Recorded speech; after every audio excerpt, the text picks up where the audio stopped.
আসসালামু আলাইকুম। Hello guys, আমি আজকে আমার বিড়াল নিয়ে আপনাদের মাঝে হাজির।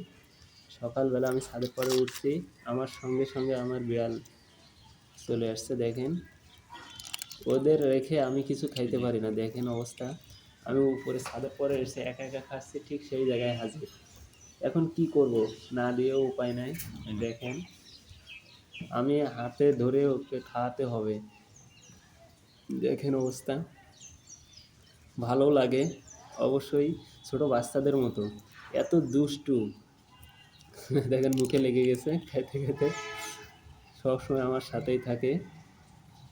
সবাই এর জন্য দোয়া করবেন। আসলে এর মাঝে মারা গেছে, কুকুরে সম্ভবত কুকুরে ধরছিল। এখন এই ইয়েতিম, এখন সবসময় আমার কাছেই থাকে। আমি কোথাও গেলে আমার পিছ পিছ চলে যায় অনেক দূরে। অবশ্যই কষ্ট হয়, তারপরও রেখে যেতে হয়। দেখেন সকালবেলা আমার সঙ্গে নাস্তা করছে। আসলে বাসা বাড়িতে এরকম একটা বিড়াল থাকলে আসলে খুব ভালোই লাগে। জানি না আমার মতো কার কার এরকম পোষা বিড়াল আছে। আসলে তারা বুঝবেন যে বিড়াল পালা আসলে কত ভালো। মজাও লাগে, মাঝে মাঝে বিরক্তও হই, তারপরেও ভালো লাগে।